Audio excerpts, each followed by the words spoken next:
They want you weak. The system, the culture, the algorithm feeding you dopamine hits and outrage porn. They want you reactive, emotional, fragile, a puppet dancing to strings you can't even see. And if you're honest with yourself, you'll admit something uncomfortable. It's working. You break under pressure. You crumble when criticized. You freeze when challenged. You let your emotions hijack your decisions. You give your power away to people who don't deserve a second of your attention. You are mentally soft, and in a world that rewards predators, softness is suicide. But here's what they don't tell you.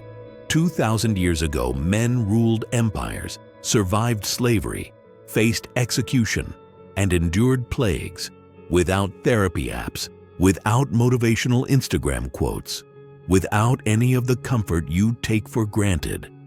They had something you don't. A mental operating system so ruthless, so uncompromising, that it turned ordinary men into forces of nature. The Stoics called it the inner citadel, the unbreakable fortress of the mind. And today, I'm giving you the 8 brutal laws they used to build it. These aren't feel-good principles. These aren't affirmations. These are iron rules forged in the fire of real suffering. War, betrayal, loss, death.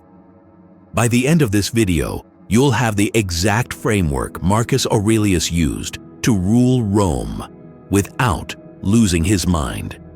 The system Epictetus used to remain free while living in chains. The code Seneca followed until his final breath. But I'm warning you now, most people can't handle what's coming. Each law gets harder, more uncomfortable, more brutal. And Law 7? The secret law they tried to hide? It will destroy every excuse you've ever made. So if you're ready to stop being weak, keep watching. If not, leave now. Go back to your distractions, because what comes next demands something from you. It demands strength. Law 1. The power of silence. Never explain yourself to people who don't matter. Here's a truth that will immediately separate you from the herd. Your energy is finite, and every time you justify yourself to someone who hasn't earned your respect, you're hemorrhaging power. The weak explain. The strong execute. Marcus Aurelius ruled an empire, commanded armies, made life and death decisions daily. And in his private journals, he never once defended his choices to critics. He wrote, "It never ceases to amaze me. We all love ourselves more than other people, but care more about their opinion than our own." Read that again. You love yourself, but you care what they think. The person who's done nothing, the family member who plays it safe, the stranger on the internet hiding behind anonymity.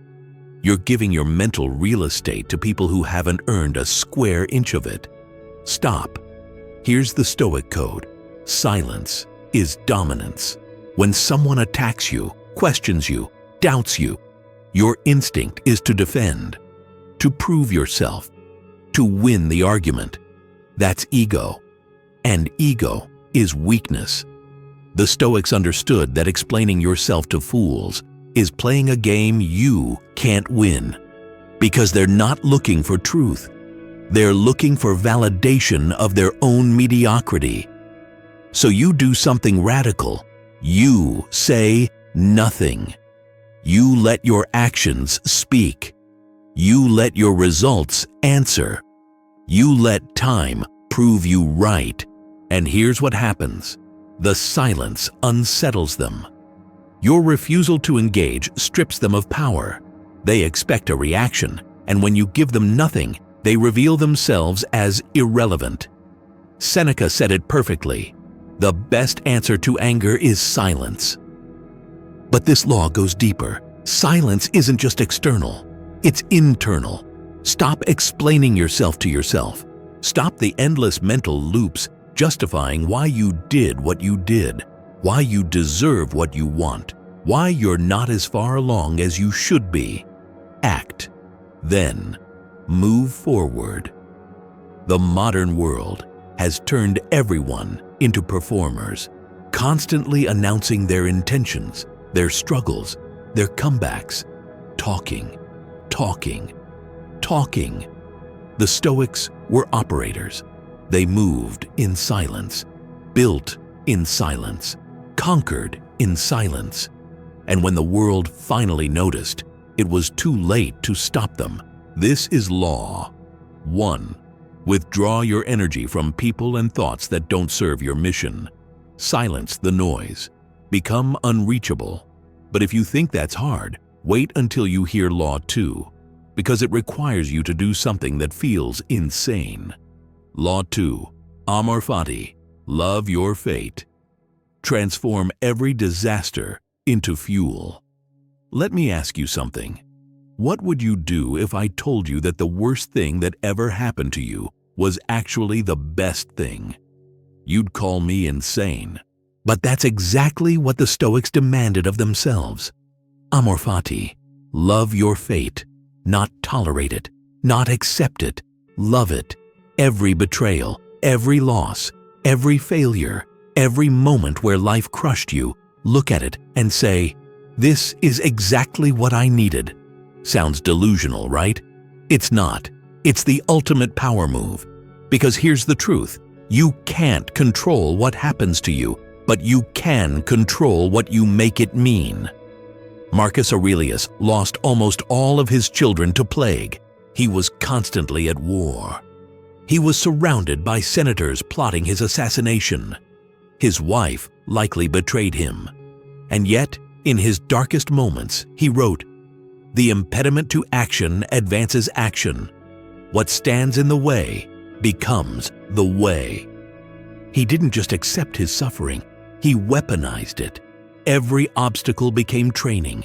Every betrayal revealed who was loyal. Every loss taught him impermanence. He loved his fate because he understood, you either use what happens to you or it uses you. Most people are destroyed by adversity because they see it as unfair, as punishment, as evidence that the universe is against them. That's victim mentality, and victims never win. The Stoics saw adversity as the gym for the soul. You don't go to the gym and complain that the weights are heavy. That's the point. Life is supposed to be hard. That's what makes you unbreakable. Nietzsche, influenced by the Stoics, said, "What doesn't kill me makes me stronger." But the Stoics went further. What doesn't kill you is a gift from the gods to make you unstoppable. So here's your practice. Take the worst thing happening in your life right now, the thing keeping you up at night, the thing that feels like it's destroying you. Now ask, how is this making me stronger? What is this teaching me? What weakness in me is being exposed so I can eliminate it? That breakup? It's removing someone who wasn't built for your future. That failure? It's showing you what doesn't work so you can find what does. That betrayal? It's teaching you to trust yourself above all. Love it. All of it. Because when you love your fate, you become unfuckable. Nothing can break you. Every punch life throws makes you harder. You stop being a victim of circumstance and become a predator of opportunity. This is Law 2, Amor Fati. Love your fate so completely that you would choose everything that happened to you, even the worst parts, because they forged who you are. But if you're still blaming others for your suffering, Law 3 is going to hurt. Law 3. The mirror principle. You are the only one responsible for your suffering. Stop blaming the world. This is where most people quit, because this law forces you to look in the mirror and admit the most uncomfortable truth of your life. Everything you're experiencing is a reflection of your choices, not your circumstances, not your past, not what they did to you, your choices. The Stoics were brutal about this. Epictetus, who spent most of his life as a slave, said, "No one can hurt you without your permission, and you give permission every time you decide their actions matter." He was literally owned by another human being, and he refused to see himself as a victim. Why? Because he understood the mirror principle. External events are neutral. Your suffering comes from your interpretation. Someone insults you. That's not suffering. That's just sound waves. Your suffering comes from believing the insult defines you. Someone rejects you. That's not suffering. That's just a decision they made. Your suffering comes from deciding it means you're worthless. The economy crashes. Your business fails. Your relationship ends. None of that is suffering. Suffering is the story you tell yourself about what it means. And here's the part that breaks people. If you are suffering, it's because you're weak somewhere. And instead of fixing the weakness, you're blaming the world for exposing it. You're broke? Stop blaming the economy. You lack skills, discipline, or strategy. You're lonely? Stop blaming dating apps. You lack value, confidence, or social ability. You're anxious? Stop blaming the world. You lack mental control. The mirror doesn't lie. It shows you exactly what you are. And most people hate their reflection, so they smash the mirror and blame everyone else. The Stoic looks in the mirror and says, "This is what I've built. Now I rebuild better." Marcus Aurelius wrote, "If you are distressed by anything external, the pain is not due to the thing itself, but to your estimate of it, and this you have the power to revoke at any moment." You have the power, right now, to revoke your suffering, not by changing the world, by changing yourself. This is Law 3, the mirror principle. Take full ownership. Stop the excuses. Stop the blame. Look at your life and admit, "I created this, and I can create something better." But creating something better requires pain, which brings us to Law 4, and this one separates the talkers from the doers. Law 4, Voluntary Discomfort. Punish yourself today so life doesn't punish you tomorrow. The Stoics had a practice that modern people would call masochistic. They deliberately made themselves suffer. Seneca, one of the richest men in Rome, would sleep on the floor, wear rags, eat plain bread and water, live like a beggar for weeks. Why? Because he understood something you don't. Comfort is a slow death. Every day you choose the easy path, you weaken. Every time you avoid discomfort, you become more fragile. Every moment you spend in safety, you lose your edge. And then, when life inevitably brings real suffering, because it will, you shatter. The Stoics called this practice premeditatio malorum, premeditation of evils, voluntary discomfort. Here's the law. If you don't voluntarily choose hard, life will force hard on you. And life doesn't care if you're ready. You avoid the difficult conversation, so life gives you a brutal breakup. You avoid the hard workout, so life gives you disease and weakness. You avoid financial discipline, so life gives you debt and desperation. The Stoics knew the universe punishes softness, so they inoculated themselves against it. They chose suffering on their terms, so they wouldn't be destroyed by suffering on life's terms. Marcus Aurelius, the most powerful man in the world, practiced sleeping on the ground, fasting, cold exposure, mental rehearsal of losing everything, not because he enjoyed it, because he knew that comfort breeds weakness, and weakness invites catastrophe. Here's your Stoic practice. Every single day, do something uncomfortable. Take a cold shower. Train when you're tired. Have the conversation you're avoiding. Work when you want to quit. Say no when you want to say yes. Deliberately choose the harder path. Why? Because when you voluntarily suffer, you build resistance. You teach your mind, I can handle this. I can handle more. Nothing breaks me. And when real adversity comes, and it will, you're already calibrated for pain. It doesn't shock you. It doesn't break you. You're forged. Seneca said, "It is in times of security that the spirit should be preparing itself for difficult times." Translation, get hard now or get destroyed later. This is law. 4. Voluntary discomfort.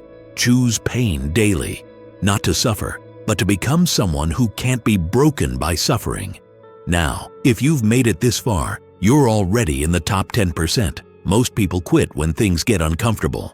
But the next law is where even the strong struggle, because it requires you to ignore 99% of what happens in the world.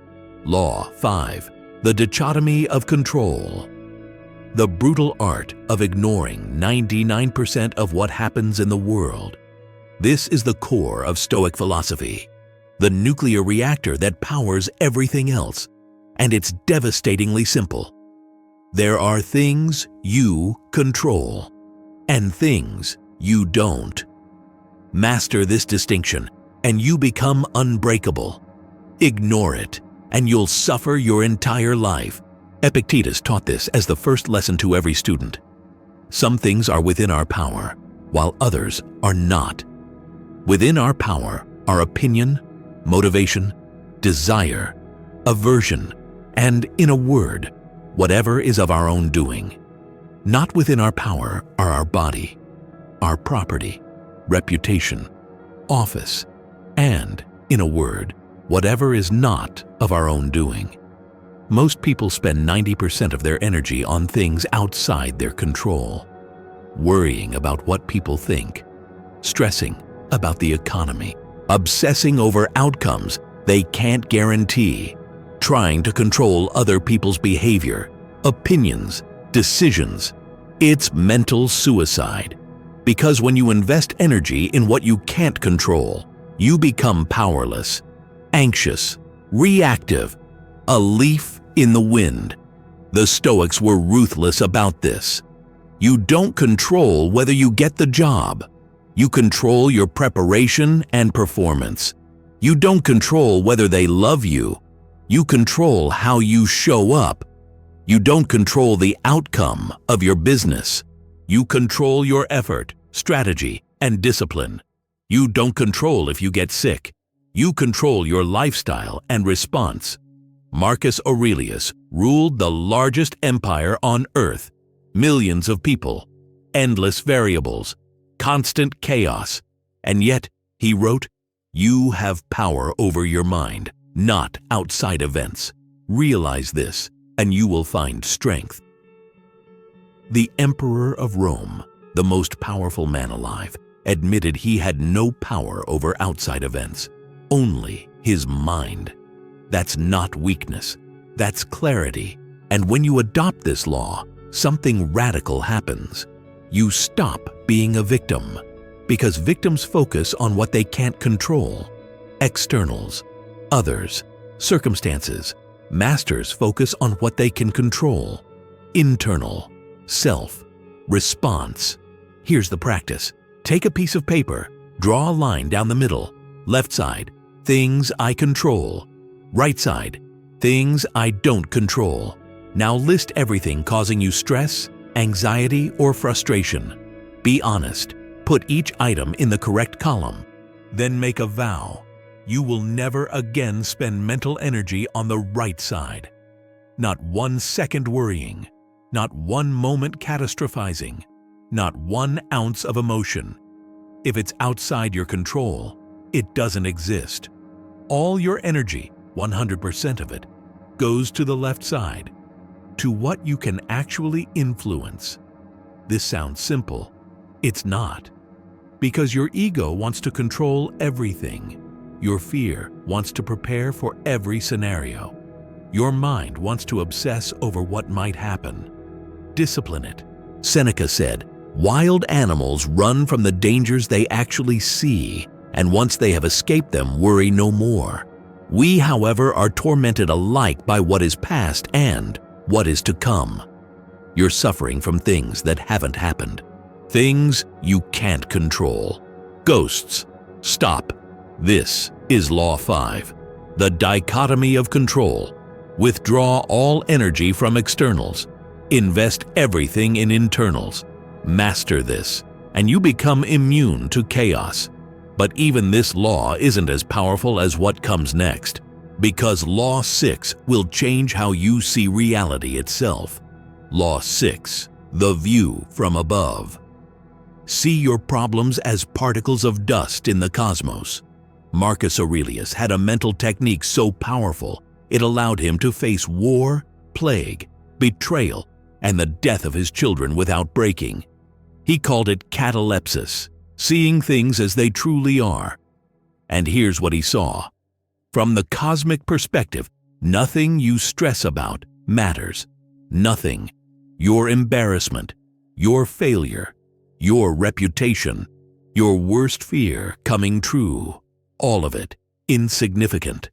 In his meditations, Marcus would zoom out, Asia and Europe, corners of the universe, the ocean, a drop of water, Mount Athos, a lump of dirt, the present, a point in eternity. He ruled Rome, the entire known world, and he saw it as a grain of sand. Why? Not to be nihilistic, not to say nothing matters, but to free himself from the tyranny of small thinking. You're upset because someone criticized you. Zoom out. In 100 years, you're both dead and forgotten. You're devastated because your business failed. Zoom out. In 1,000 years, the entire economy you're worried about won't exist. You're paralyzed because you embarrassed yourself. Zoom out. In the vastness of time and space, that moment is literally nothing. The Stoics weren't trying to make you feel small. They were trying to make your problems small, because when you see reality from the cosmic scale, you realize most of what you fear is absurd. Most of what you chase is irrelevant. Most of what you stress about is temporary and forgettable. And this realization is freedom. Seneca wrote, "All this universe which encompasses us is one, and it is God. We are associates of God. We are His members. You are part of something infinite. Your problems are not." Here's the practice. When you're overwhelmed, stop. Close your eyes. Imagine you're looking at yourself from the sky, then from space, then from beyond the galaxy. See your problem from that height. That argument you had? Invisible. That rejection? Meaningless. That failure? A blip. Now ask yourself, does this matter in the scale of eternity? Will this be remembered in 100 years? Does this change the trajectory of the universe? The answer is always no. And suddenly, you have space, perspective, power. This is Law 6, the view from above. When you're drowning in problems, zoom out. See them for what they are. Temporary disturbances in an infinite reality. Now, we've reached the point where most people stop, because what's coming next is the law the Stoics guarded most carefully. Law 7, the secret law, the one that makes everything else possible, and I'm going to reveal it now. Law 7, the inner fortress. Build a mind where no one can enter without your permission. The Stoics had a concept they protected like treasure, the inner citadel, an unbreakable fortress of the mind. Marcus Aurelius wrote, "Dig within. Within is the fountain of good, and it is always ready to bubble up if you just dig." But here's what he meant. No one can touch you unless you let them in. Not their words, not their actions, not their rejection, not their betrayal, Your mind is a fortress, and you are the gatekeeper. Most people leave the gates wide open. Every opinion, every criticism, every external event just walks right in and sets up camp, and then they wonder why they're anxious, depressed, broken, because you let them in. The inner fortress is the practice of becoming mentally sovereign, unconquerable, unreachable. Here's how it's built. First, guard the gates. Every thought, every emotion, every external trigger, it has to pass inspection before it enters your mind. Someone insults you. Before you react, you ask, does this person's opinion have value? Do they know me? Have they earned my respect? If the answer is no, the insult doesn't enter. It dissolves at the gate. Someone criticizes your work. Before you internalize it, you ask, is this feedback useful? Does it make me better? Or is this just their projection? Useful. It enters. Projection? Rejected. Second, eliminate unauthorized access. Right now, your mind has 1,000 backdoors. Social media notifications, news cycles, gossip, drama. All of it is breaching your fortress without permission. The Stoics would be horrified at how much access you give to external chaos. Close the back doors. Limit inputs. Control what reaches your mind. Epictetus said, if a person gave your body away to a stranger you met on the street, you'd be furious. Yet you hand over your mind to anyone who insults you. Why? Why are you giving strangers access to your inner world? Third, fortify with truth. The strongest fortresses aren't just defended. They're built on unshakable foundations. Your foundation is truth, reality, what is, not what you wish, not what you fear, not what they say, what actually is. When your mind is fortified with truth, lies can't penetrate, delusions can't take root, fear loses its power. Marcus Aurelius practiced this daily. Everything we hear is an opinion, not a fact. Everything we see is a perspective, not the truth. He filtered everything through reality, and reality made him immune to manipulation. This is Law 7. The inner fortress. Build a mind so sovereign, so impenetrable, that no external force can disturb your peace without your explicit permission. When you master this law, you become untouchable. People can't hurt you. Events can't break you. Chaos can't reach you. You become the calm in the center of every storm. But there's one final law, the most brutal, the one that makes all of this urgent. Because without Law 8, you'll waste your life waiting to become strong. Law 8. Memento Mori.